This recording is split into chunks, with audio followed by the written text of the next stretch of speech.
The Intergalactic Defense Academy drifted in perpetual twilight, its metallic hull catching the amber glow of Calceron's massive gas storms below.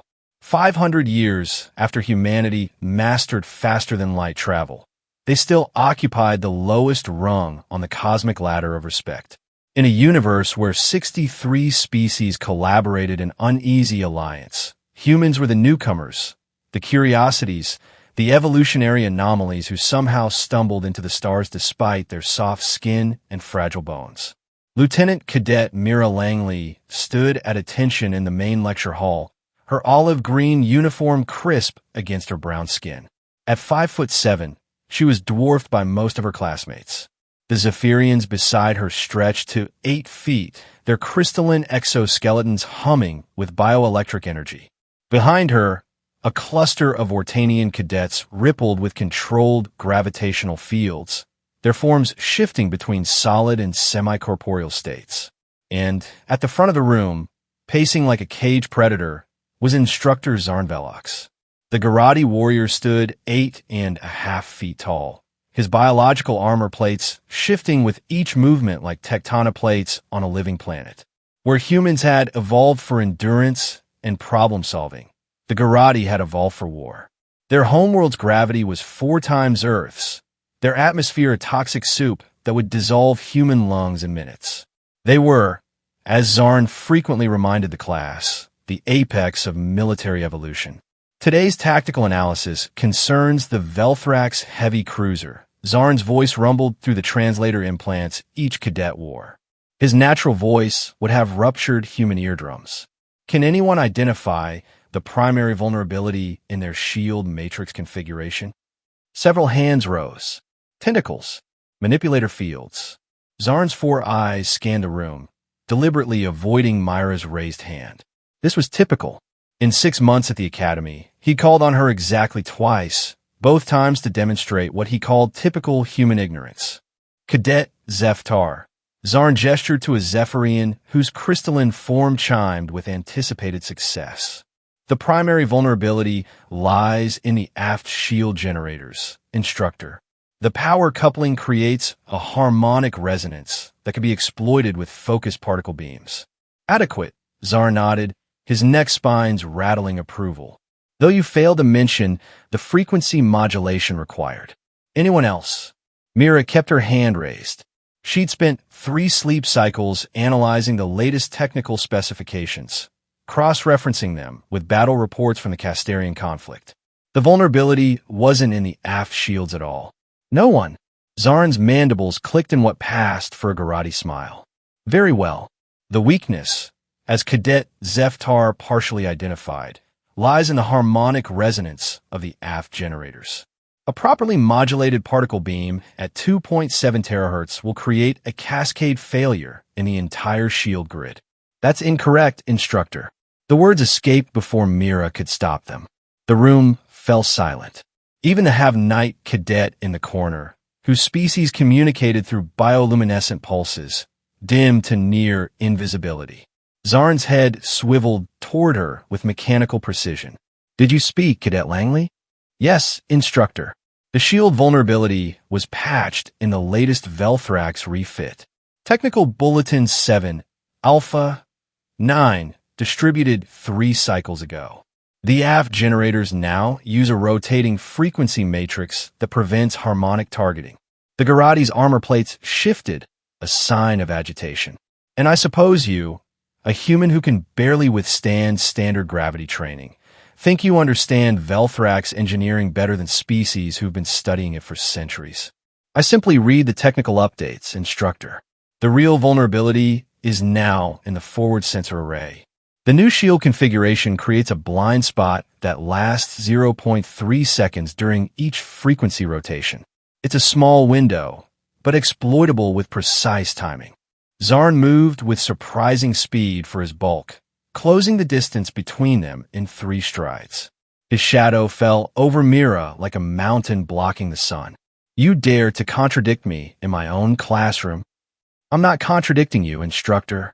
I'm citing updated intelligence. The information is available in the Academy database. Information, Zarn spat the word like it tasted foul. Humans and their obsession with information. You think reading makes you warriors?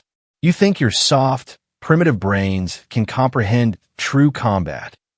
He leaned closer, his breath reeking of the high-protein paste Garrote consumed. Your species achieved spaceflight by accident. You survive in this alliance by hiding behind the protection of your betters.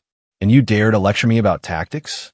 Mira held his gaze, though every instinct screamed at her to look away. Among humans, direct eye contact was a challenge. Among Garrote, it was tantamount to declaring blood feud. I'm not lecturing, Instructor. I'm sharing relevant intelligence for the benefit of the class. The room held its breath. Cadet Felix, a translucent have-knight whose internal organs were visible through his crystalline skin, shifted nervously in his seat. His species were empaths, and the emotional tension in the room must have been overwhelming. For the benefit of the class, Zarn repeated slowly. How noble. Tell me, Cadet Langley, have you ever been in actual combat? Have you ever felt the heat of plasma fire or watched your squad mates dissolve in Thurian acid clouds? Have you ever made a tactical decision with lives hanging in the balance? No, Instructor. Then perhaps you should spend less time buried in your data pads and more time preparing for real warfare. Next session, we'll have a practical demonstration. Combat simulation, full contact. I think it's time the class learned the difference between theoretical knowledge and actual capability. The dismissal chime echoed through the hall, but no one moved until Zarn stalked out, his heavy footfalls vibrating through the deck plates. You're insane, muttered Crix, a scaled draconian cadet, as the others filed out. Zarn's killed students in training before. Not humans, but still. Mira gathered her materials, her hands steady despite the adrenaline still coursing through her system. He was wrong about the shields. So what? Being right won't matter when he crushes your spine. But Mira was already walking away, her mind racing through combat scenarios and biological data. If Zarn wanted a demonstration, she'd give him one. The next 3 days passed in a blur of preparation. While her classmates attended standard training sessions, Mira haunted the Academy's vast digital archives. She studied Garrote anatomy with the dedication of a xenosurgeon, memorizing nerve clusters, joint structures, and a few known weaknesses in their natural armor. She analyzed every recorded combat session featuring Garrote warriors, noting patterns in their movement, favored attacks, and defensive habits. You're going to die, Felix informed her during a chance encounter in the nutrition bay. His translucent skin pulsed with worried oranges and reds. I can feel your determination, but also your fear. It tastes like copper and starlight. Have-night poetry won't help me in the combat circle, Mira replied, but she smiled. Felix was one of the few cadets who treated her as an equal rather than a curiosity. Neither will human stubbornness. Zarn bench presses 2 tons in standard gravity. He can literally tear you in half. Strength isn't everything. It is when your opponent has redundant organs and regenerative capability. Even if you somehow hurt him, he'll heal before you can press the advantage. Mira looked up from her datapad, where she'd been reviewing nerve conduction velocities in Garrote limbs. Who said anything about hurting him? I just need to win.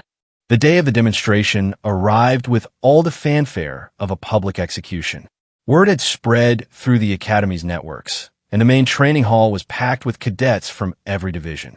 Even some instructors had found excuses to observe, clustering in the elevated viewing platforms like carrion birds waiting for a feast. Commandant Rayska Thal occupied the central observation deck, her ancient, ethereal form shimmering with barely contained energy. At over 600 years old, she was one of the founding members of the Intergalactic Alliance, and rumor held that she'd personally killed a void leviathan during the first expansion war. Her presence turned what should have been a simple training exercise into an official event.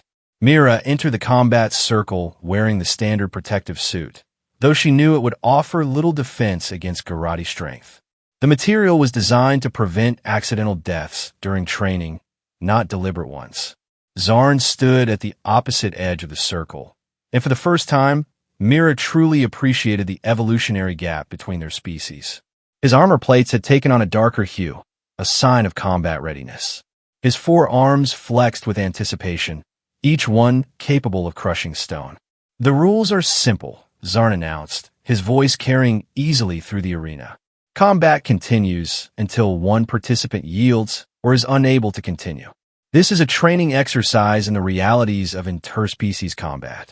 Cadet Langley requested this demonstration to show that human theoretical knowledge can overcome Garrote physical superiority. That wasn't what happened at all, but Mira held her tongue. The truth wouldn't matter once the fight began. "Any questions, Cadet?" "Just one, Instructor. Are we using standard combat protocols or adaptation rules?" Zarn's mandibles clicked in amusement. "Adaptation rules. Show us how humans improvise." "Perfect." Adaptation rules meant she could use any technique or strategy, not just those taught in the academy curriculum. "Begin," Commandant Thal's voice whispered through the arena's systems like wind through crystal. Zarn didn't charge immediately, as Mira had expected. Instead, he began a slow circle, analyzing her stance and posture with the patience of a career soldier. Mira mirrored his movement, keeping her center of gravity low, her weight distributed evenly on the balls of her feet. "Your form is adequate," Zarn commented, loud enough for the observers to hear. "Standard human combat stance, adapted from your ancient martial arts. Tell me, Cadet, which style will you use against me? Your judo? Perhaps the striking arts you call boxing? Or will you attempt to grapple with a being who can bench press your entire species?" Mira didn't respond, focusing instead on Zarn's movement patterns. His upper right arm showed a slight hesitation every fourth step, almost imperceptible. An old injury, perhaps, or a quirk of Garrote neurology. She filed the observation away. "Silent now? What happened to your theoretical knowledge? Your technical bulletins?" Zarn's pace increased slightly. "This is the problem with humans. You believe information replaces instinct. You think studying war makes you warriors." He struck without warning, crossing the distance between them in a blur of motion. His primary arms reached for a grappling hold, while his secondary arms moved to pin her escape routes. It was a textbook Garrote assault, designed to overwhelm smaller opponents with superior reach and strength. Mira had studied this exact attack pattern in archive footage from the Garrote-Kelvin War. She dropped below his grab, rolling forward and to the right, coming up inside his guard. Her palm struck upward toward the junction of his neck and shoulder, where the archive had indicated a major nerve cluster existed. Zarn's secondary arm swept down, batting her strike aside with casual force. The impact sent her tumbling across the mat, and only trained reflexes kept her roll controlled enough to come up standing. "Predictable," Zarn announced. "You've studied our anatomy. Commendable. But knowing where to strike and being able to strike are different things." He was right, of course. Myra's hand throbbed from the deflection. Even a glancing blow from a Garrote could shatter human bones. She needed a different approach. They circled again, and this time Mira noticed more details. Zarn's breathing had a specific rhythm. His weight shifts followed a pattern. He was still treating this as a teaching moment, not a real fight. That arrogance might be her only advantage. The next exchange came faster. Zarn feinted with his upper arms and struck low with a secondary limb, attempting to sweep her legs. Mira jumped the sweep, but couldn't avoid the follow-up grab. His primary hand closed around her shoulder, armor plates grinding against her protective suit. Instead of pulling away, Mira stepped into the grab, using Zarn's own strength to propel herself upward. Her knee drove toward his lower thorax, where Garrote respiratory organs clustered. Even through armor, the impact would be debilitating. Zarn's free hand caught her knee millimeters from impact. "Better. You're thinking now, but still too slow." He lifted her bodily and prepared to slam her into the mat. That's when Mira activated the emergency release on her protective suit. The garment was designed to prevent accidental deaths, with quick-release seals for medical emergencies. As Zarn's grip tightened on the reinforced material, Mira triggered every seal simultaneously. The suit peeled away like discarded skin, leaving her in the form-fitting academy undersuit. Suddenly holding empty fabric instead of a struggling cadet, Zarn's balance shifted for a crucial instant. Mira used that moment to twist free, landing in a crouch 3 meters away. The crowd murmured. Adaptation rules allowed for unconventional tactics, but deliberately shedding protective gear bordered on insanity. Clever, Zarn admitted, tossing the empty suit aside. But now you have no protection at all. One solid hit will end this demonstration. Quite painfully for you. Instructor, my theoretical knowledge includes pain tolerance thresholds for various species. Would you like me to recite the data while we continue? Several cadets laughed, quickly stifled. Zarn's armor plates darkened further, a sign of genuine anger rather than combat readiness. You mock me, human? No, Instructor. I'm demonstrating the practical application of gathered intelligence. As you requested, Zarn charged.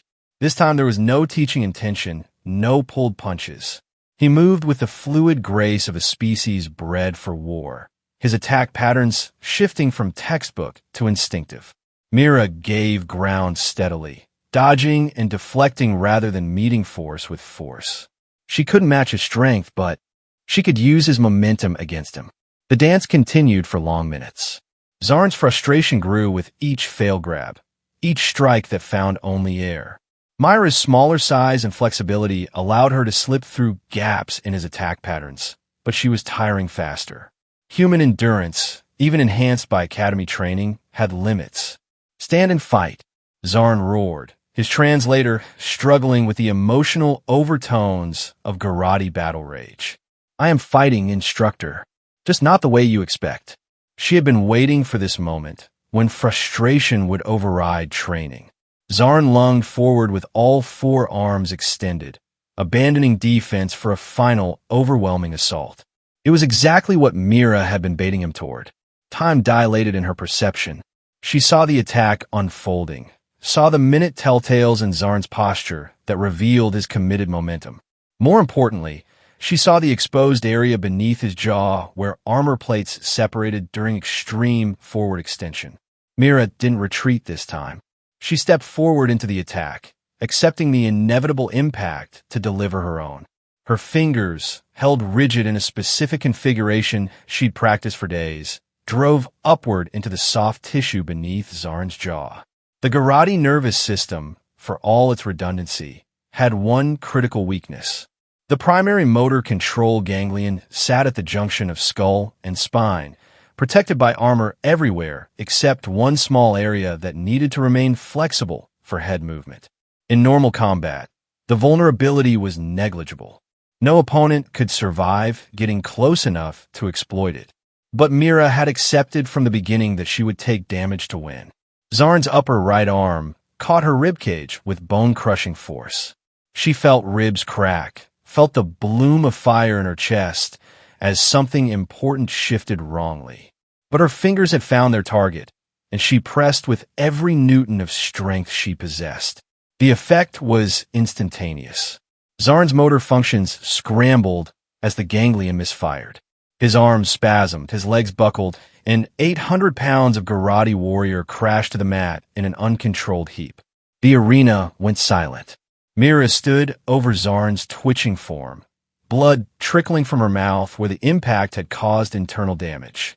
Her vision swam, and she could tell at least 3 ribs were broken. But she remained standing while Zarn lay helpless, his nervous system trying to reboot from the precisely targeted neural disruption. Theoretical knowledge, she said, her voice rough with pain but clear enough to carry. Applied practically. Then, because protocol demanded it, she asked, "Do you yield, Instructor?" Zarn's 4 eyes focused on her with difficulty. His mandibles worked soundlessly for several seconds before the translator caught up. How? Page 2847 of Xenobiology Quarterly, Volume 43. A study on comparative nervous systems. Your species' motor ganglion remains sensitive to specific pressure patterns that mimic the bioelectric signature of Garrote mating pheromones. It causes a temporary system reset, non-lethal, but completely incapacitating. She had a pause to spit blood. The study was published 18 years ago. Apparently, no one thought a human would be stupid enough to try it in actual combat. You let me hit you. You knew you'd be injured. Yes. To prove a point about reading? To prove that knowledge without application is useless. But dismissing knowledge because of the source is worse. You were so focused on teaching me about karate, superiority, that you forgot to protect your own weaknesses. The medical team was already entering the circle, but Mira waved them toward Zarn first. The neural disruption would wear off in minutes, but protocol required full scans after any combat injury. Commandant Thal's voice filled the arena. This demonstration is concluded. Both participants will report to medical bay immediately. As the medics helped Zarn to his feet, he fixed Mira with an unreadable expression.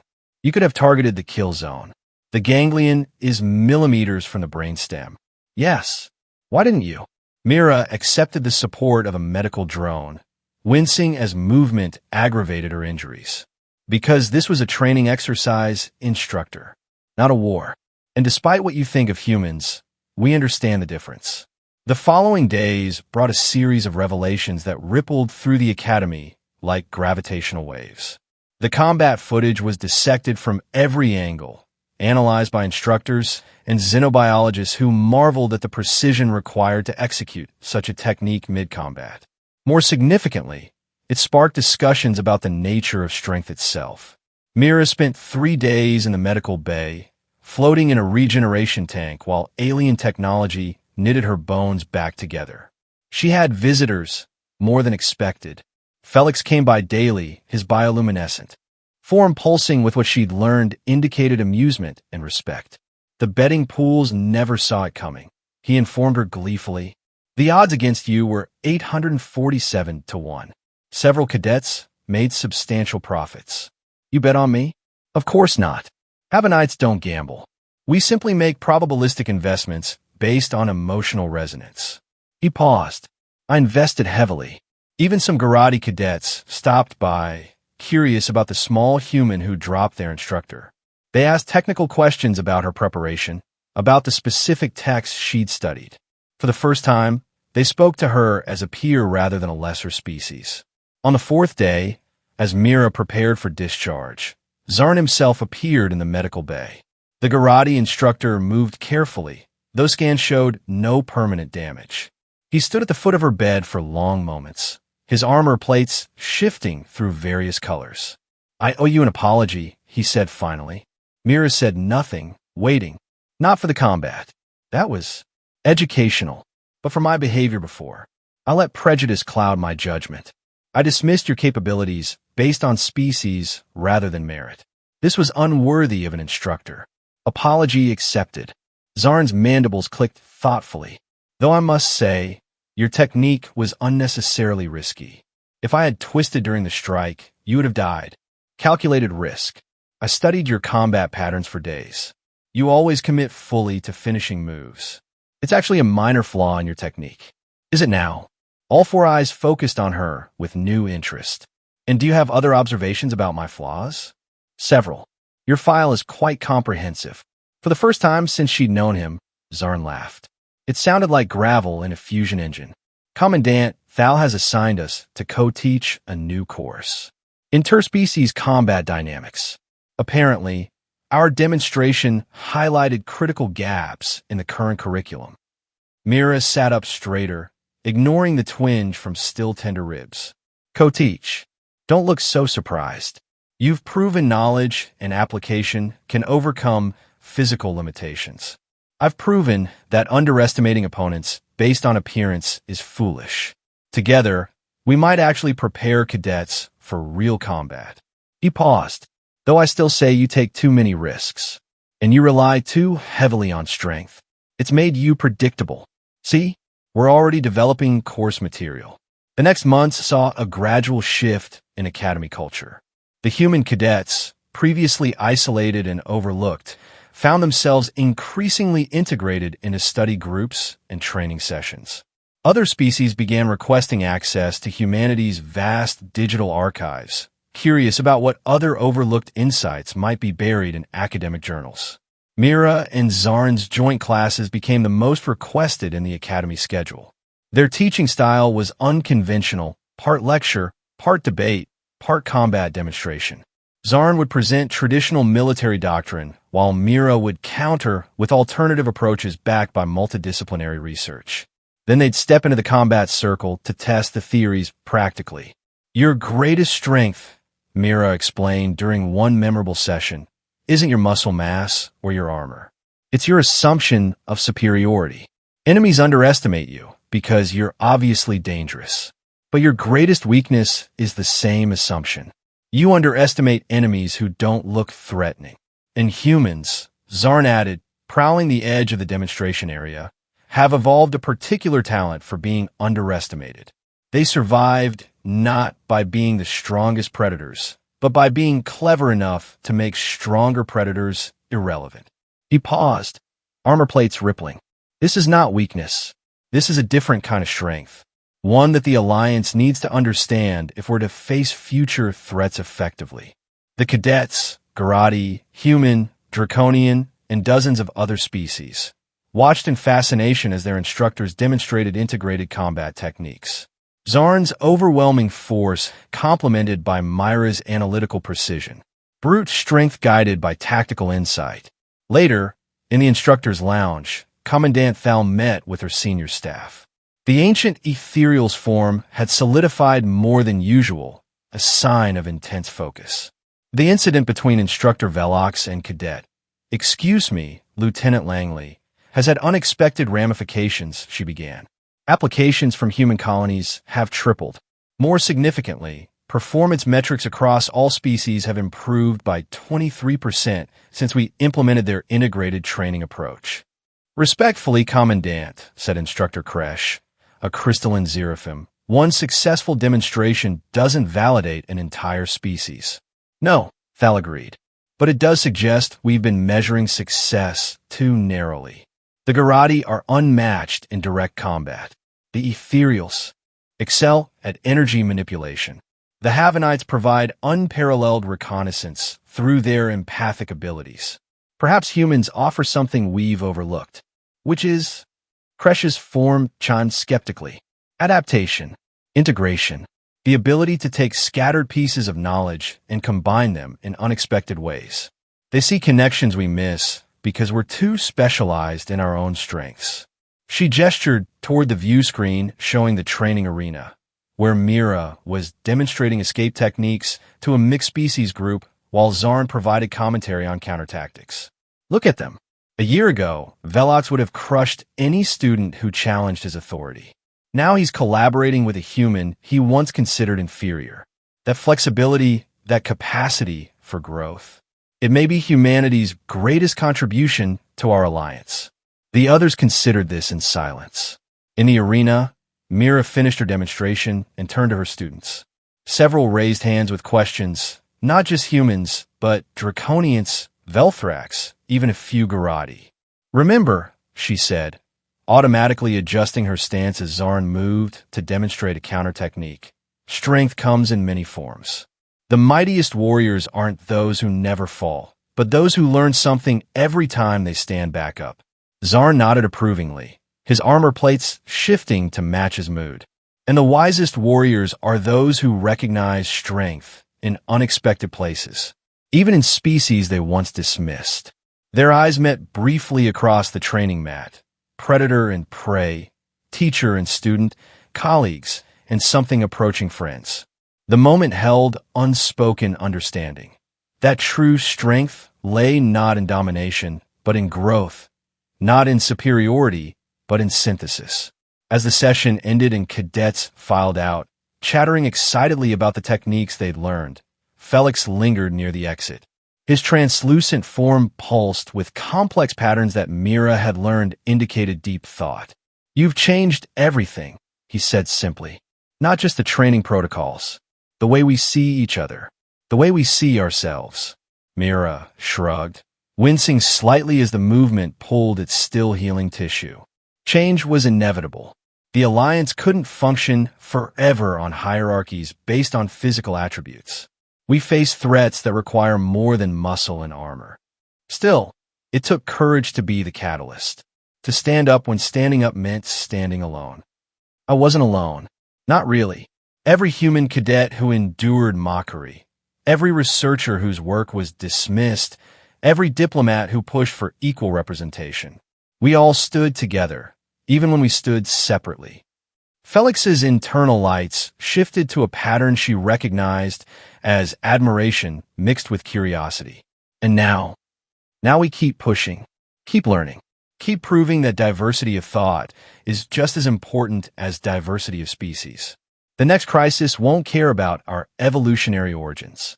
It'll only care about our ability to work together effectively. As if summoned by her words, alarms began wailing throughout the academy. The lights shifted to combat amber as Commandant Thal's voice echoed through the corridors.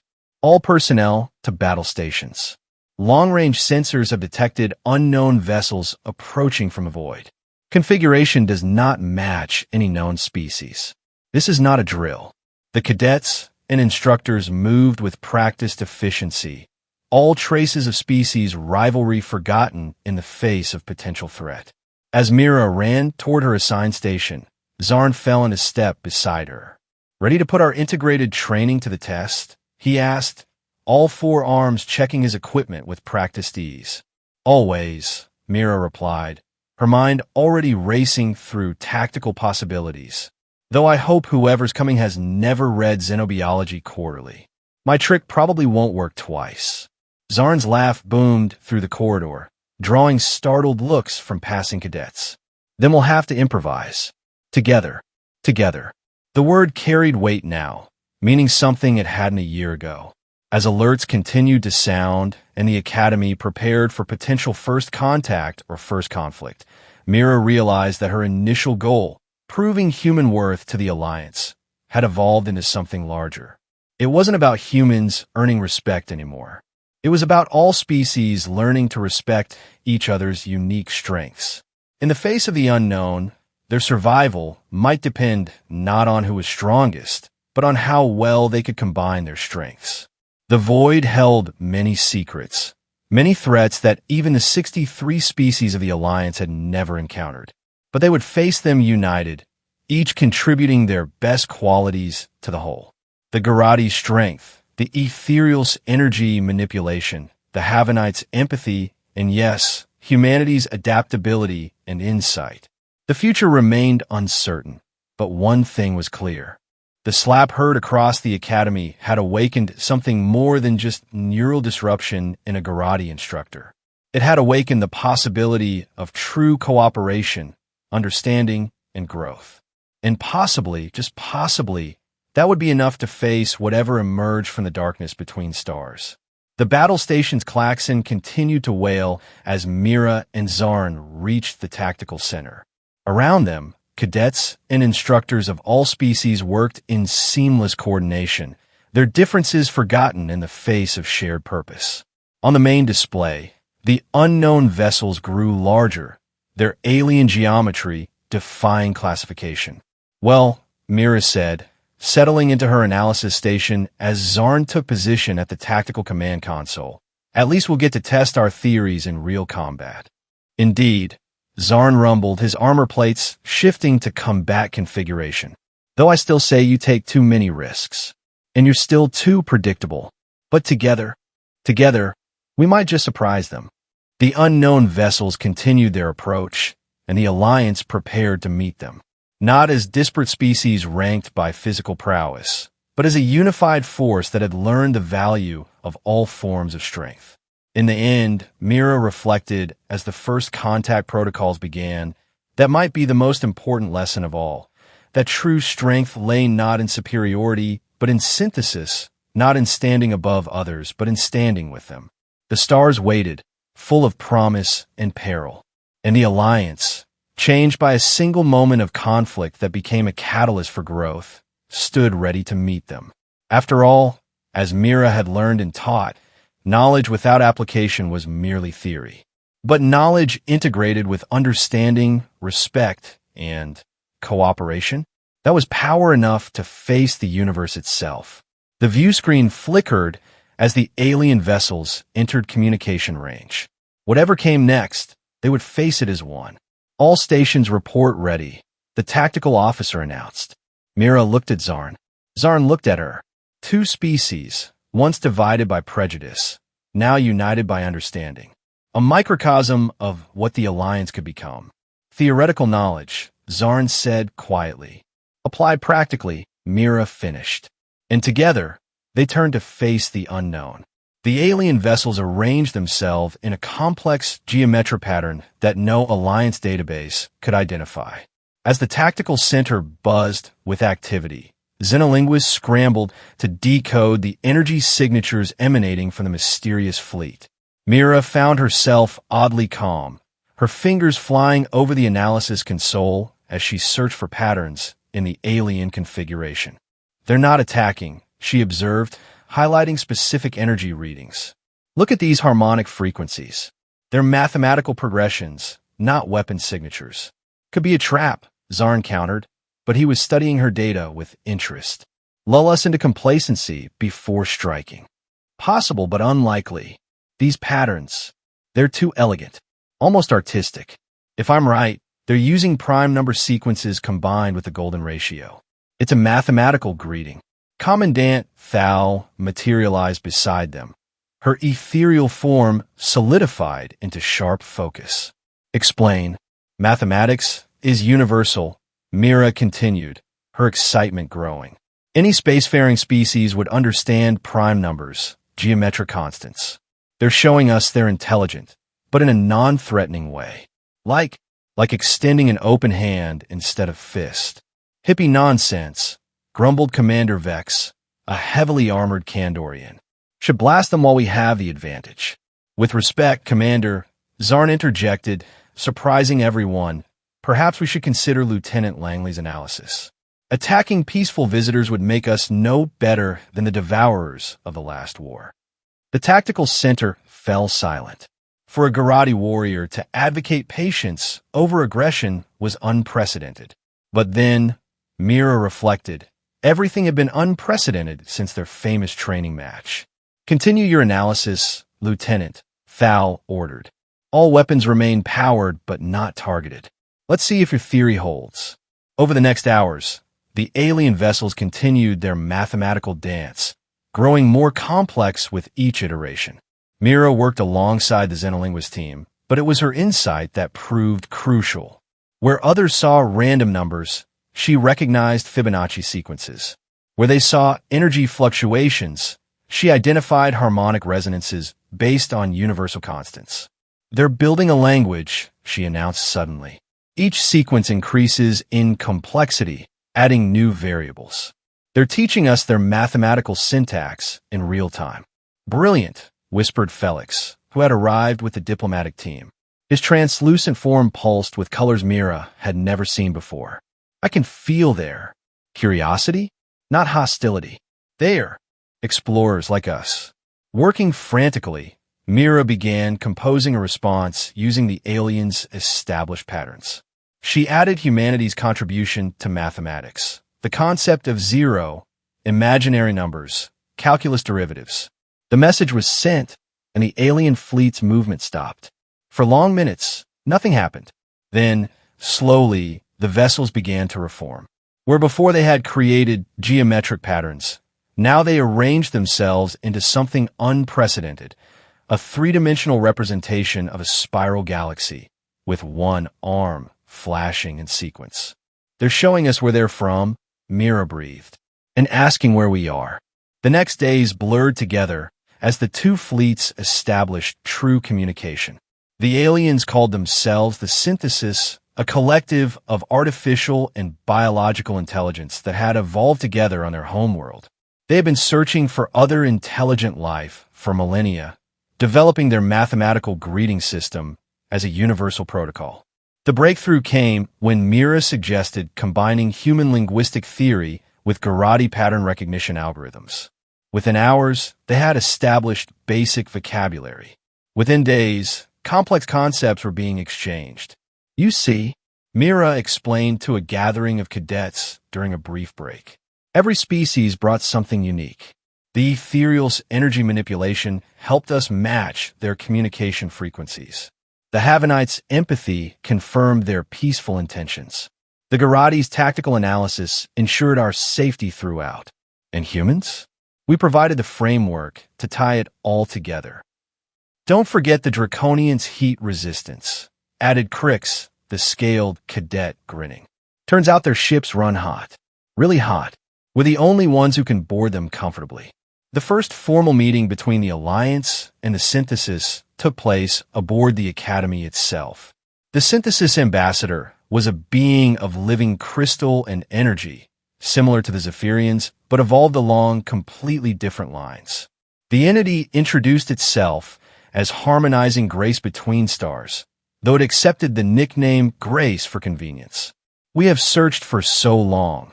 Grace resonated, its voice a symphony of harmonics that the translators barely captured. In all our travels, we found ruins of dead civilizations, echoes of failed species, wars, disasters, evolutionary dead ends. We began to fear we were alone, that intelligence was doomed to self-destruction. What changed? Thal asked. You. Grace replied simply. Your alliance.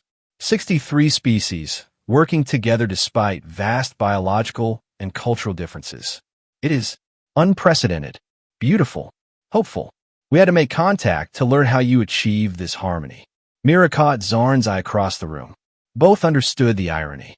The Alliance's harmony was fragile, recent, and hard-won. A year ago, they might have proven Grace's fears correct. We're still learning, Mira said carefully. Our cooperation is imperfect. We have conflicts, misunderstandings. Some species still view others as inferior. But you work to overcome these divisions? Yes. Then you have achieved more than any civilization in our records. May we learn from you, and perhaps share our own knowledge in return. The formal treaty negotiations lasted months, but the outcome was never really in doubt. The Synthesis brought technologies and perspectives that complemented the Alliance's existing knowledge base. They had mastered energy matter conversion, achieving post-scarcity economics millennia ago. Their medical technology could cure diseases that plague half the Alliance species. In return, the Alliance offered something the Synthesis had never encountered, a working model of diverse biological intelligence cooperating successfully. The Synthesis had achieved harmony by merging minds, becoming a collective consciousness. The Alliance maintained individual identity while pursuing common goals. It's fascinating, Grace explained during one of its many discussions with Mira and Zarn. Your conflicts, your differences, they drive innovation. Where we achieve efficiency through unity, you achieve adaptation through diversity. Both approaches have merit. The integration proceeded smoothly, with only minor hiccups. The Synthesis's environmental needs were extreme, but manageable. Their collective decision-making process initially confused Alliance diplomats used to individual representatives. But these challenges were overcome through patience and mutual respect. A year after first contact, the Academy had transformed again. Synthesis cadets studied alongside Alliance members, their crystalline forms adding new patterns to the corridors. The curriculum had expanded to include collective consciousness theory, energy being physiology, and advanced mathematical communication.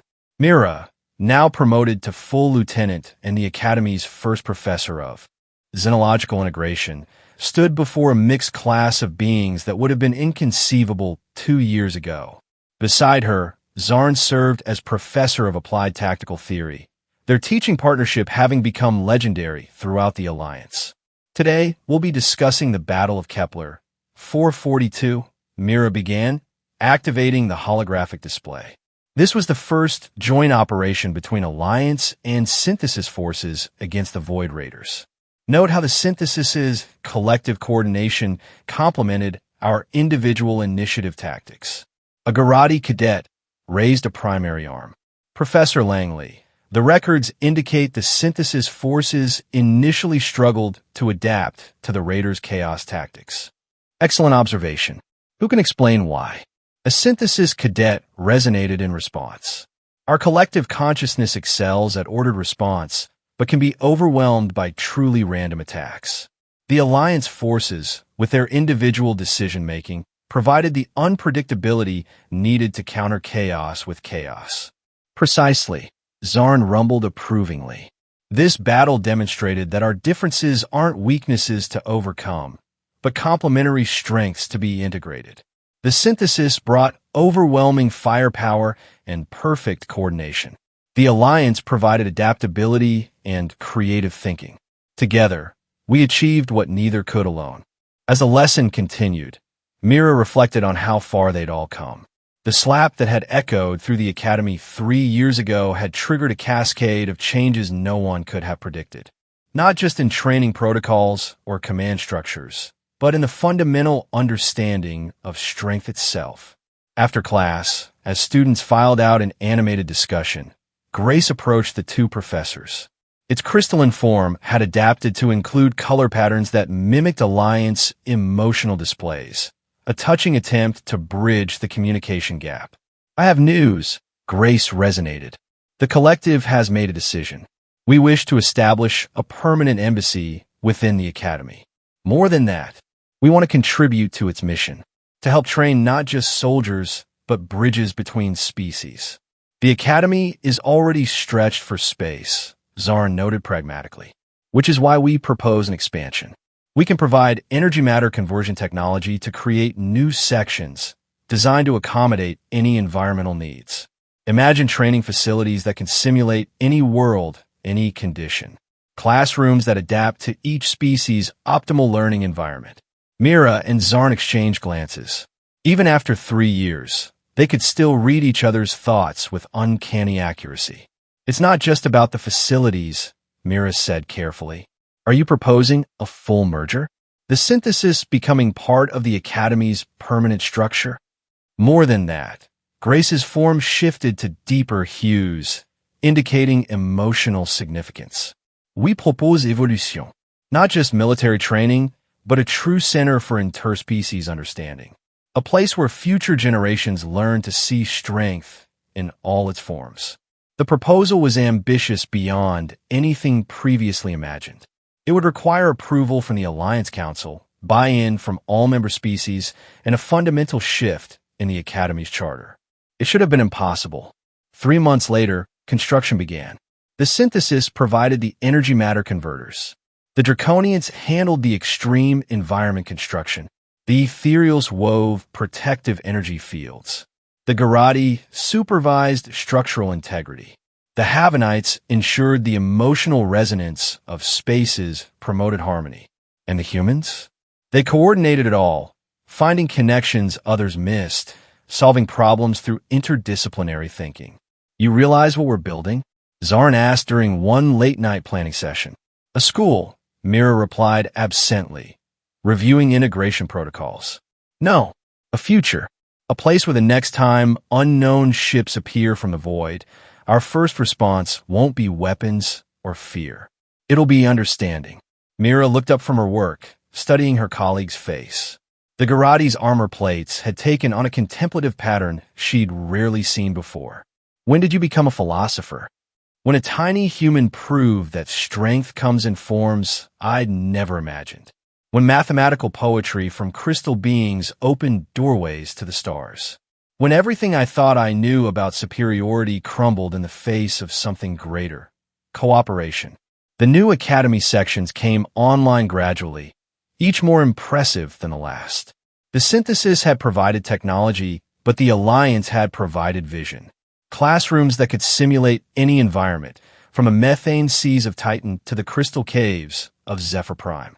Training grounds where gravity, atmosphere, and radiation could be adjusted to challenge any physiology. Libraries that stored the accumulated knowledge of 64 civilizations and counting. The dedication ceremony drew representatives from every member species. Commandant Thal, ancient even by ethereal standards, gave the primary address.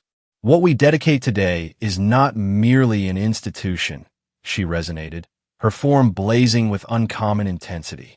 "It is a promise that no species stands alone.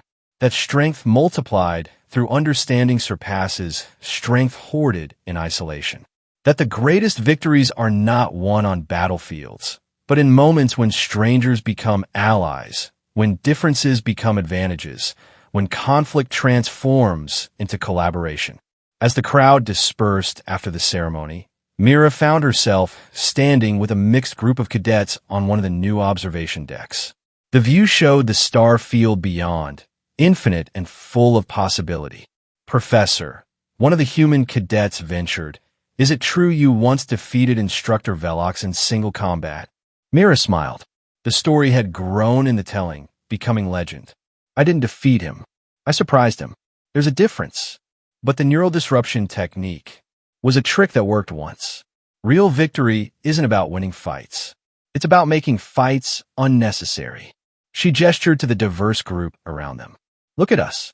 Humans, Garati, Synthesis, Havanites, Draconians. 3 years ago, half these species barely acknowledged each other as equals. Now we're building futures together." A Synthesis cadet chimed with curiosity. "The historical records suggest significant resistance to integration. How is it overcome?" "One moment at a time," Zarn answered, appearing beside them with his usual silent grace. "One conversation, one shared victory, one extended hand." Change rarely comes through grand gestures. It comes through accumulated choices to be better than we were yesterday. As the cadets absorbed this wisdom, Mira caught sight of more ships approaching the academy. New species, drawn by rumors of a place where differences were celebrated rather than merely tolerated. Each arrival brought new challenges, new opportunities, new strength to add to the growing alliance. "Come," Zarn rumbled to the cadets. "Evening combat training begins soon. Today we're practicing integrated squad tactics. Synthesis coordination, Garati strength, human adaptability, have night sensing.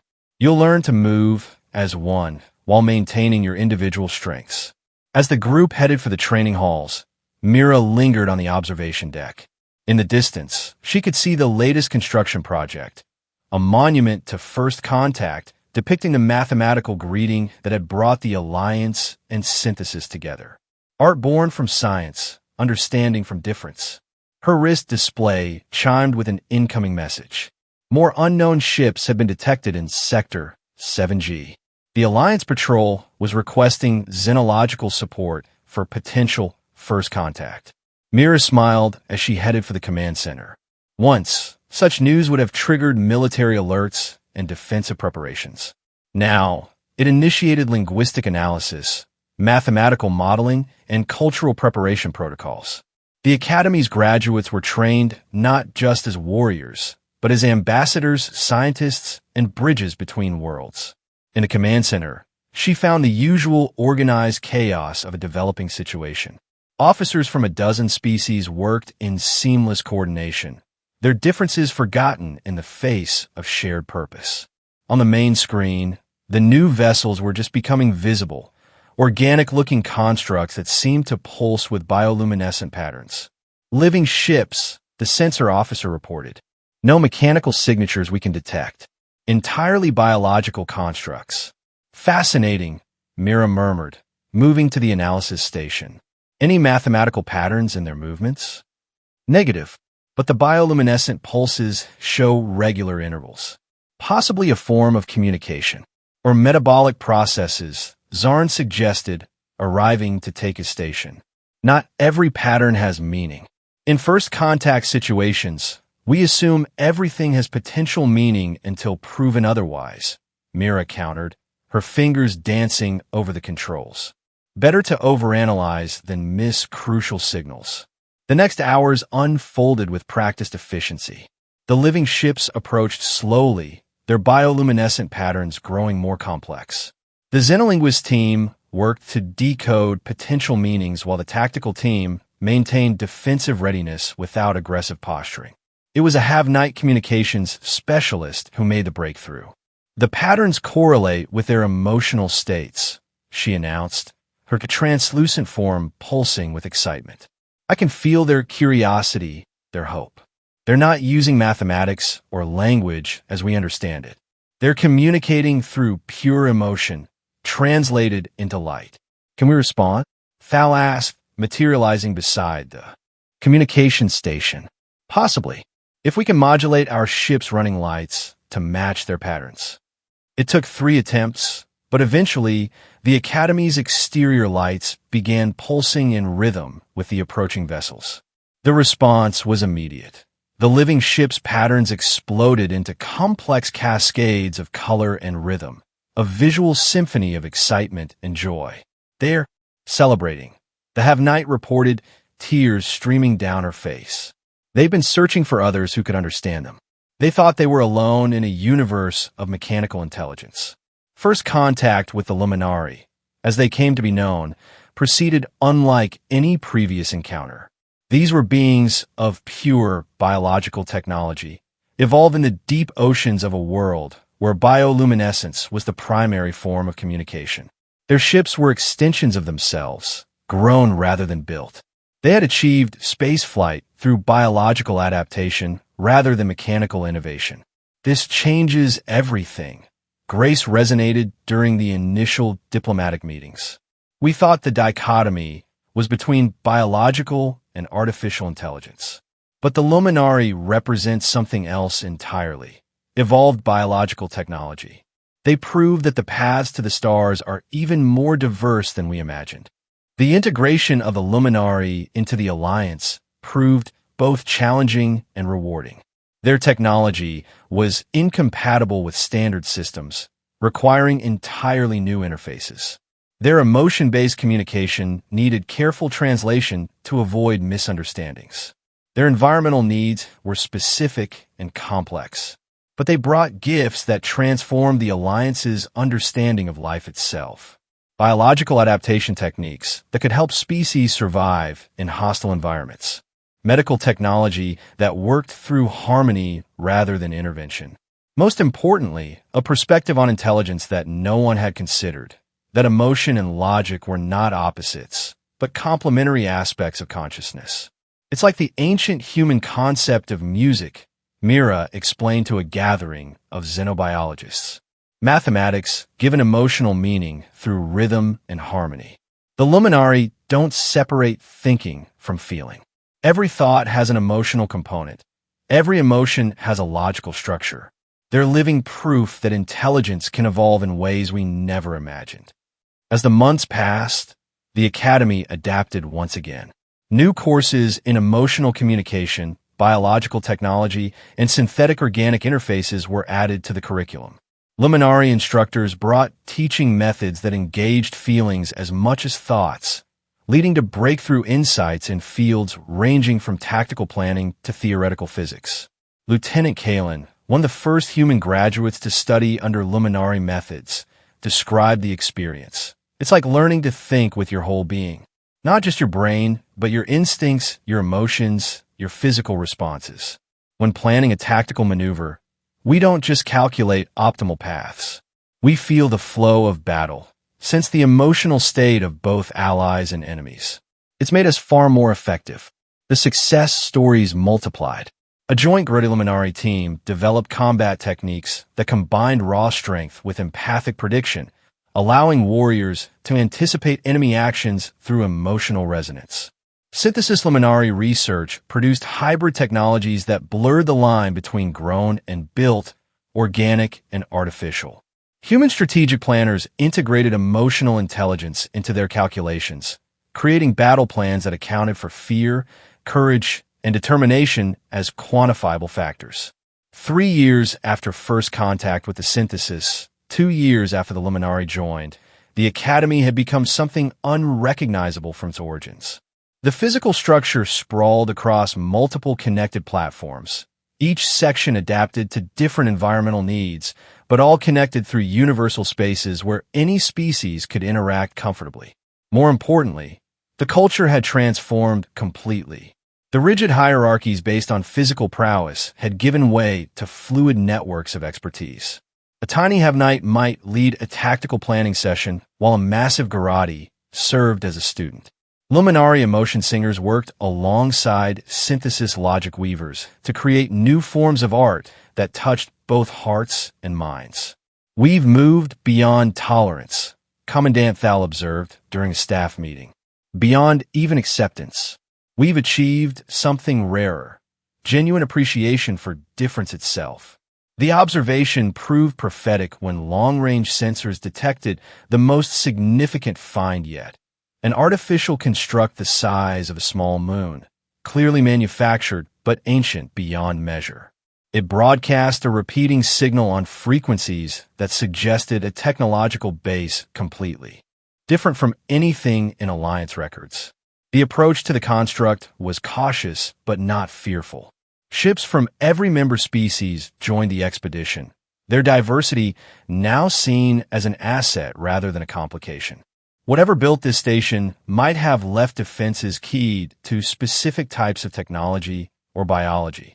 The Alliance's heterogeneous nature provided the best chance of finding a compatible interface. It was a combined team that finally cracked the entry codes: synthesis pattern recognition, human linguistic analysis, Luminari emotional resonance detection, and Garrotti persistence. The massive structure acknowledged their efforts with the grinding of ancient machinery and a docking port open for the first time in millennia. The exploration team that entered the construct represented the full spectrum of Alliance diversity. Mira led the expedition alongside Zarn, with team members from every member species. What they found inside changed everything. The construct was a library, not just of information, but of civilizations. Vast halls contained the preserved essence of species that had reached the stars, achieved greatness, and then vanished. Each alcove held not just data, but somehow captured the essential nature of entire civilizations. Their arts, their sciences, their philosophies, their dreams. "It's a museum," whispered one of the ethereal researchers. "A memorial, a warning." "It's all of those," Mira agreed, studying the central interface. "But it's something more. Look at the patterns and how the civilizations are arranged. It's not chronological or technological. It's philosophical. They're organized by how they approached the fundamental question of existence, alone or together." The pattern was unmistakable once identified. Civilizations that had remained isolated, no matter how advanced, occupied one section. Their histories inevitably ended in stagnation, resource depletion, or self-destruction. The other section held civilizations that had attempted cooperation, merger, synthesis. Some had succeeded for millennia before failing. Others had transformed into something unrecognizable. None lasted, Zarn observed grimly. Even the ones that achieved unity eventually fell. But look at how long they survived compared to the isolationists, a synthesis representative chimed. And look at what they achieved. Art that transcends species boundaries. Sciences that unified different approaches to reality. Philosophies that found common ground in infinite diversity. At the center of the construct, they found the message from the builders. It was encoded in 1,000 languages, translated through mathematical principles, emotional resonances, and pure thought. But its meaning was clear. We were the archivists. We arose when the universe was young, achieved power beyond measure, and thought ourselves eternal. We were wrong. But in our twilight, we built this place to preserve a truth we learned too late. Intelligence thrives through connection. Consciousness grows through challenge. Wisdom emerges from difference. Those who follow learn from our failure and our successes. The universe is vast and hostile, but it yields to those who face it together. The expedition returned to the Academy with the weight of cosmic history on their shoulders. The archive, as it came to be known, provided technological advances that jumped the Alliance forward by centuries. But more importantly, it provided perspective. "We're not unique," Mira explained to the assembled council. "Others have walked this path. Some succeeded for ages we can barely comprehend. All eventually fell, but each attempt built on the last. Each added to the sum of knowledge about how diverse intelligence can cooperate. Then we're doomed to failure like the rest?" asked a pessimistic Kandorian counselor. "No," grace resonated with unusual certainty. We're doomed to be a step in the staircase. Our alliance will not last forever. But what we build, what we learn, what we add to the pattern, that will inform those who come after. We are not the destination. We are part of the journey. The revelation should have been devastating. Instead, it was liberating.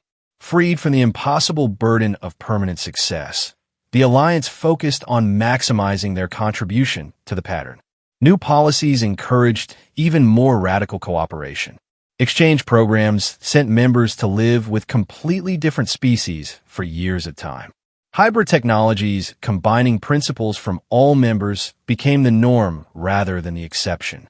The Academy evolved to match this new understanding. It became not just a military institution, but a laboratory for consciousness itself. How could minds so different find common ground? What universal principles transcended biology? How could diversity strengthen rather than divide? Mira, now holding the newly created position of Dean of Xenological Synthesis, worked alongside Zarn, who served as Dean of Integrated Studies. Their partnership, born from conflict, had become a model for thousands of others. "Do you remember," Zarn asked during a quiet moment in their shared office, "when I believed strength came from dominance? I remember a certain slap that suggested you still believed it," Mira replied with a smile. "The last gasp of an old way of thinking. You didn't just defeat me that day. You freed me. Freed all of us, really, from the prison of our assumptions." Outside their window, the Academy continued its eternal dance of growth and change. New ships arrived regularly, bringing species the Alliance had never encountered. Each contact was smoother than the last, the protocols refined through experience. The mathematical greeting pioneered by the synthesis had evolved into a universal welcome, combining math, emotion, and adaptive communication that gave every species a way to connect. 5 years after the discovery of the archive, the Academy faced its first true existential test.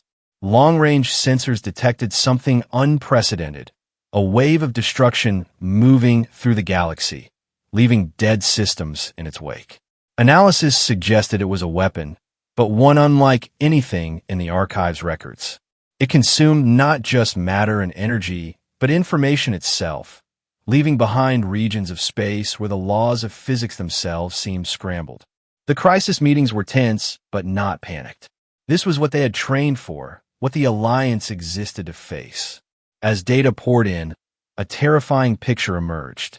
The weapon wasn't natural or artificial in any conventional sense. It was, as far as could be determined, a universe-level immune response, triggered by some critical threshold of complexity or connectivity in intelligent life. It's happened before. The archive revealed when queried directly. What you face ended our cycle, and the cycle before ours. When intelligence reaches a certain level of interconnection, the universe itself responds. We never found a defense. We only had time to build this archive before the end. The news should have shattered the Alliance. Instead, it unified them as never before. Every species contributed their best minds to the problem. Every technology was examined for potential solutions. Every philosophical tradition was mined for insights. It was improbably a joint team of human poets and Garati engineers who found the first clue. The weapon didn't destroy randomly. It followed patterns that mirrored neural networks, treating civilizations like infections in a cosmic brain. The more connected a civilization became, the more it triggered the response. It's not trying to destroy us, Mira realized during one late-night session. It's trying to integrate us.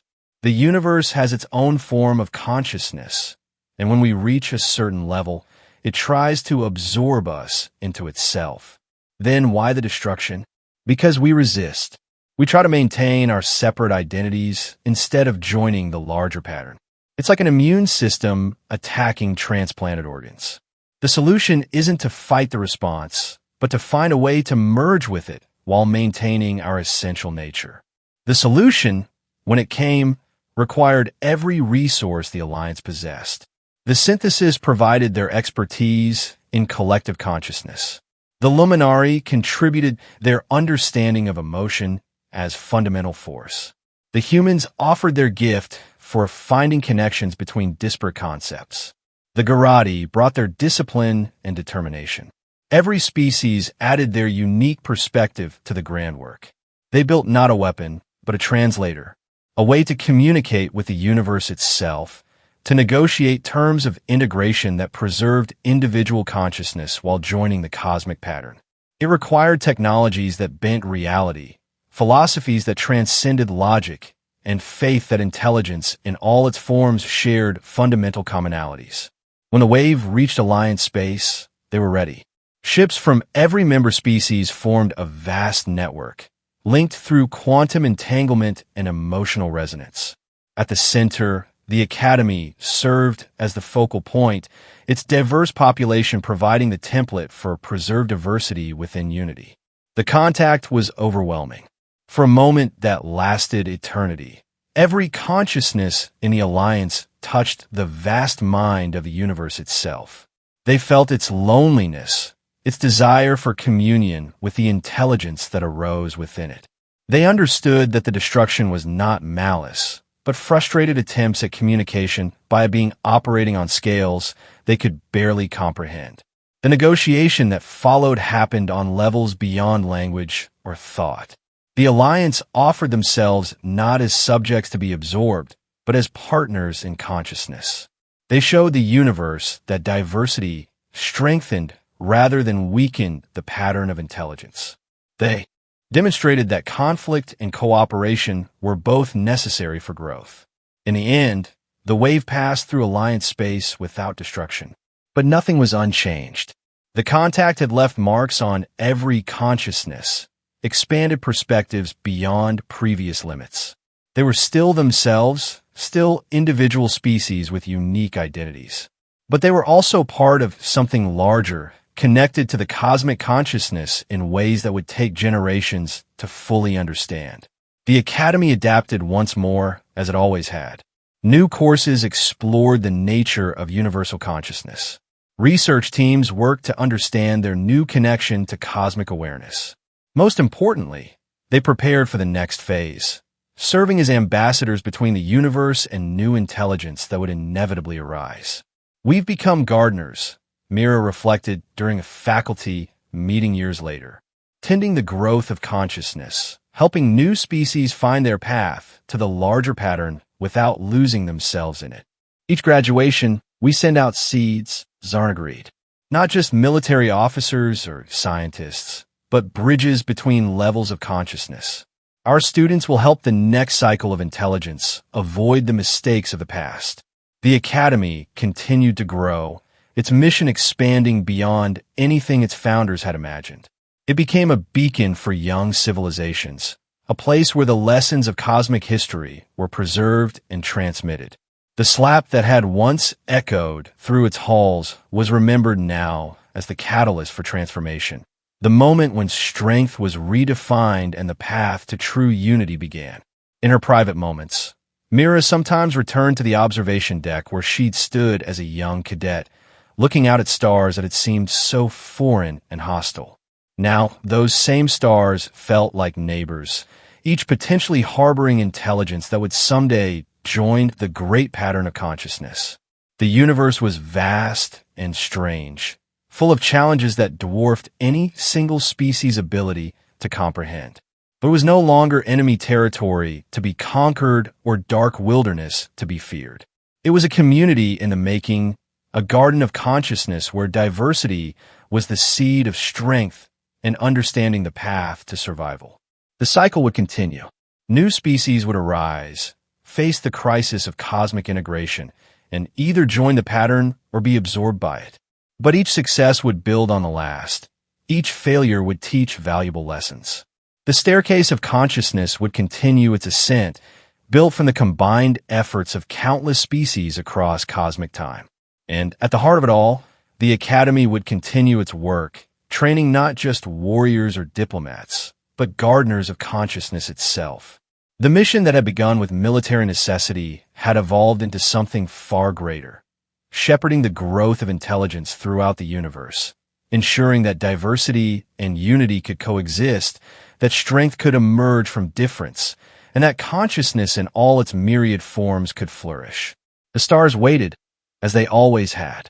But now they waited not as judges or destroyers, but as partners in the grandest experiment of all, the evolution of consciousness itself, climbing ever upward on a staircase built from understanding, cooperation, and the courage to face the unknown together.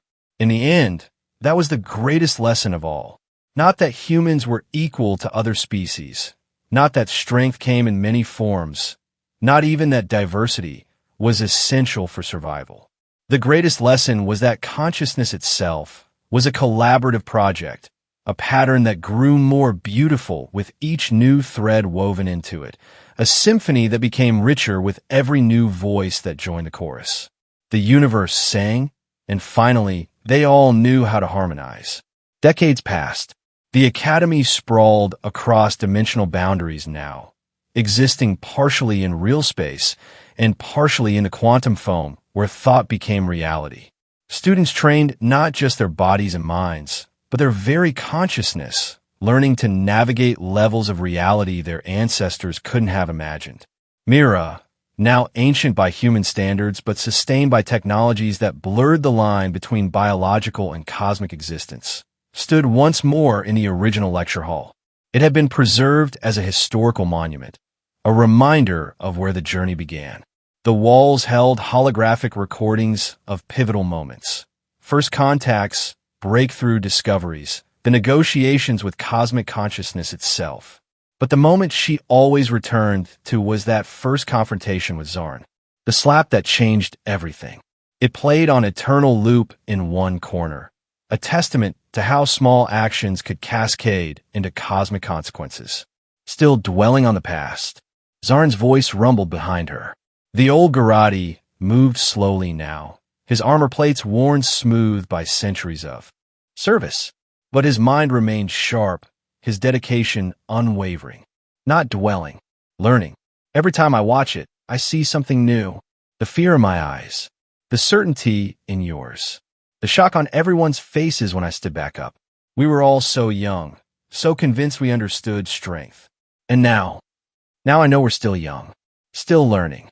The universe keeps teaching us new definitions of strength, new ways to grow. Every species that joins us, every consciousness we contact, every level of reality we discover, they all add to our understanding. They stood together in comfortable silence, watching their younger selves play out that pivotal moment. Around them, the Academy continued its eternal mission. Somewhere, a young cadet was having their first revelation about the nature of strength. Somewhere, a new species was taking its first tentative steps toward the stars. Somewhere, the pattern of consciousness grew more complex, more beautiful, more complete. Do you think they'll remember us? Zarn asked eventually. The ones who come after, when our cycle ends and the next begins? Does it matter? We'll be part of the pattern. Our choices, our growth, our connections. They're woven into the fabric of consciousness now. Whether they remember our names or not, they'll build on what we've created. That's a very human way of looking at it. And saying that is a very Garati way of looking at it. Mira smiled. See, even after all this time, we're still teaching each other. As they watched, the holographic scene reached its climax.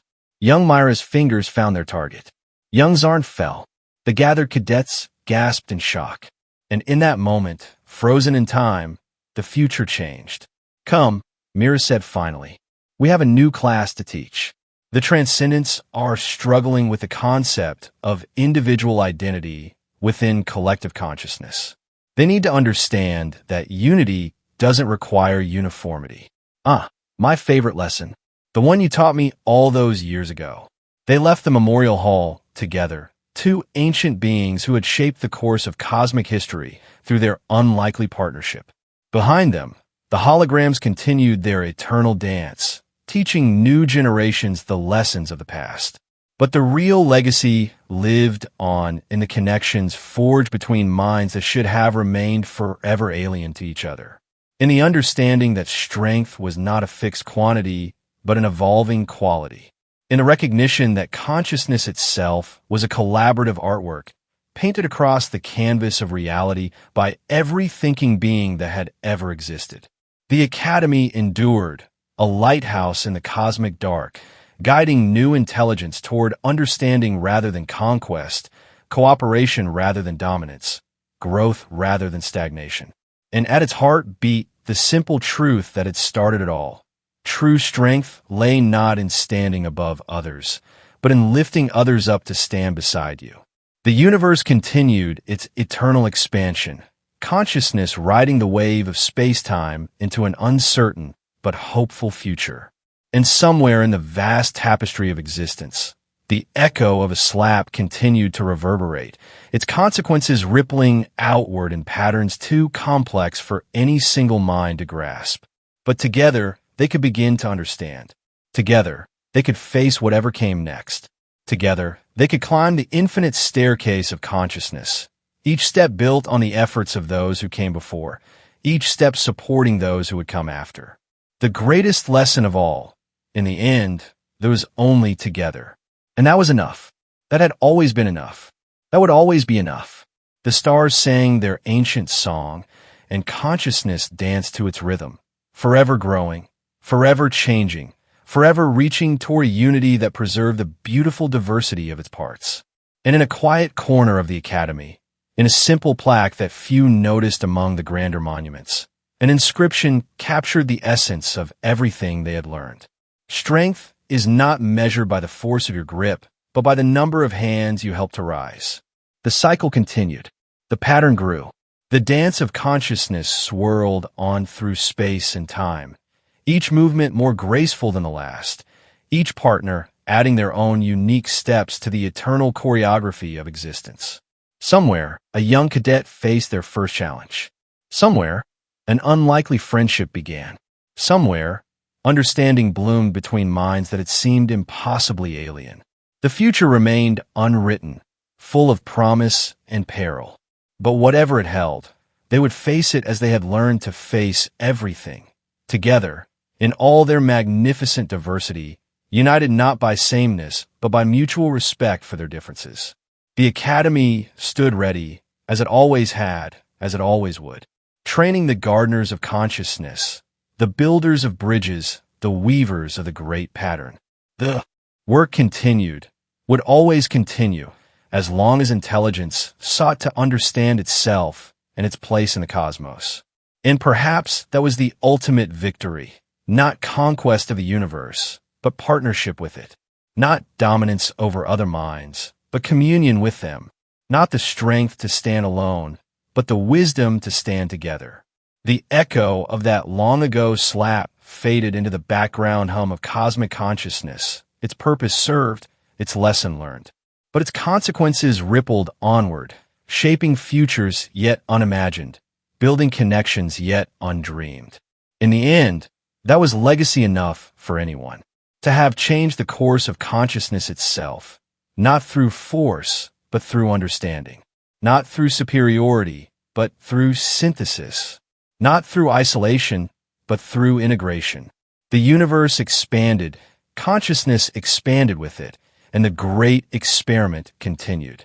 Each success built on the last, each failure taught necessary lessons, each connection strengthened the whole.